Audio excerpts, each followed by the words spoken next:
دەنگدان حقەی عالەمەیە مافەشی خەلچیە و عولەمایانی سەردەم ڕەزا و ڕەحمەتی خۆیان لێبێ تقریبەی یعنی 100 تا 90 زیاتر لە هەندێکە بستن و هەندێک لە زانایان دەفەرمون واجبە و دەی بشتن.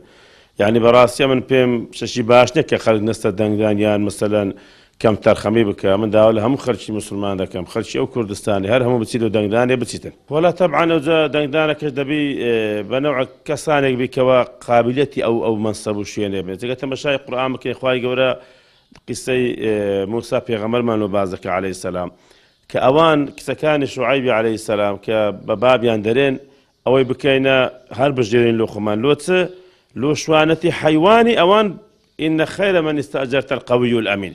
ئەگەر لۆ بەر حەیوانی بی کە کەس دەشێت بژێرێ دەبێت بە قووەت بی ئەمین بی یاخۆ لە قیسەی یوسف پێغەمبەری عەلەیهی سەلام کە دەفەرمێ ئینی حەفیظ عەلیم.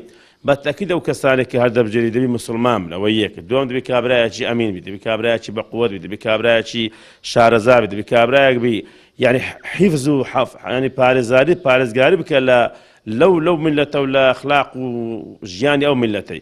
وەلەگەر ئەوەش پێغەمبەر عەلەیهی سەڵات وەسەلام دەفەرمێ من استعمل رجلا وفيهم خير منه. هەر کەسێکەشی هەر بژێریتن لەوەی کە بکاتە مەسەلەن پێشەوای خۆی گەورەی خۆی یان مەسەلەن کار بەدەستی خۆی لەویش باشتر هەبی. یعنی ئەو باشە بەس مادەم باشتر هەبی لەوی مادەم لەوی باشتر هەبی فەقەد خان الله ورسوله والمؤمنین. ئەو خیانەتێکە خوا و پێغەمبەر و صلی الله علیه وسلم هەموو ئیمانداران کردە. بەتەکید ئینسانی مسلمان دەبێت دەنگ بداتە خەڵکی دەست بە دەستنوێژی مسلمان ڕێک و پێک. لەبەرەوەی ناکرێت من سەوت بدەمە ئینسانش سمێ لە سەحیسای من پارێ وەگری مەنسەبەش وەگری خراوەی پێ بکە. ئەوە یەک. خاڵی دووەم ناکرێت من سەوت بدەمە ئینسانش کە سبەینێ بەڕاستی لە ئیشەکەی نەزانی. لێ لە فقی ئیسلامی خۆ عولەمایان و مامۆستایان خەڵک بەعام دەزانی کە ئیمامی مسلمان هەر دەبژێردرێ کە بکرێتە گەورەی مسلمان دەبی کابرایەک بی، ئینسانێکی عالم بی، شارەزا بی، لێهاتوو بی، ئینسانێکی وشیار بی و دائیمەن پێی دەفەرمێ دەبی ئینسانێکی سائز بی واتە سیاسەتی هەبی بزانی.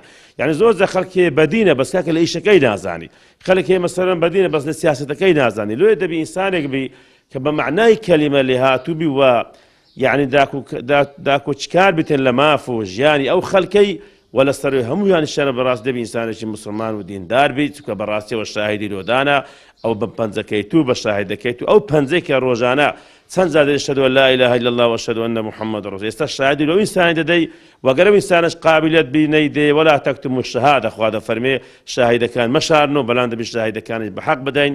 لۆیە خەڵک بەڕاستی دەبی بگەڕێ ئینسانێکی زۆر جار دەرێن با خەڵک ئیستیخارە بکە ئیستیشارە بکە ئیستیخارە بکە دوورکە عن نوێژ بکە داوا لە خوا بکە خوای گەورە بدەمە چی ئەو سەوتەی لەو کەسانێک کە من پێم زاهری پێم باشن. ئەوە یەک.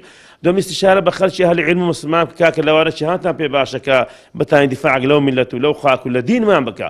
ئەمن ئەو کلەیشمێ زۆر خەڵک یعنی لە بانگەشەکانی ئەوەتان و دەکەن نونارێکا کە دیفاع لە دینەکەی دەکەن. خۆ ئێستا لە لای دینی کە قەدر خەڵک زۆر غەدی لێکرا بزان لە هەموو مەدارسەکانی حکومی یعنی کا دەرسی دینی کادەرسی دینی هەر ئیهمال کرایە.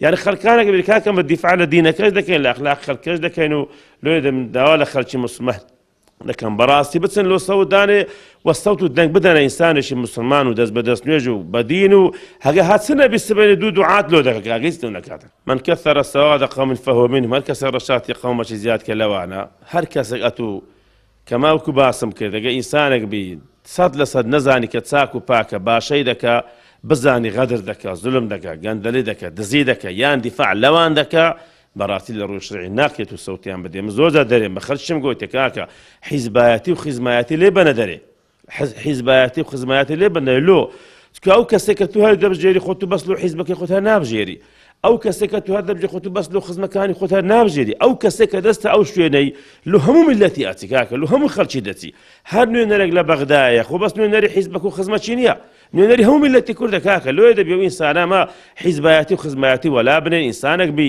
ئەوەڵەن لە ڕووی ئەخلاق و دینەوە مەزبوط بی پاشان دیفاع لەو دین و ژین و خاک و میلەت و وەتانی من بکە بەڕاستی. یعنی بەڕاستی کە بزانی گەندەلاتی و دزیات دەکە بەخوای دەبێت شەریکی خراپەکەی گوناحت دەگاتێ نابی سەوتی بدێ ئەدی ئەمەش عەقڵ و شعور و دین و پەیام مەلوەچێ لەوەی کەەوە شتێک باشە خراپەکان لێک بکەینەوە نەک هەموو جارێ هەر پتێ بکەوین و بە غەڵەتی بکەین.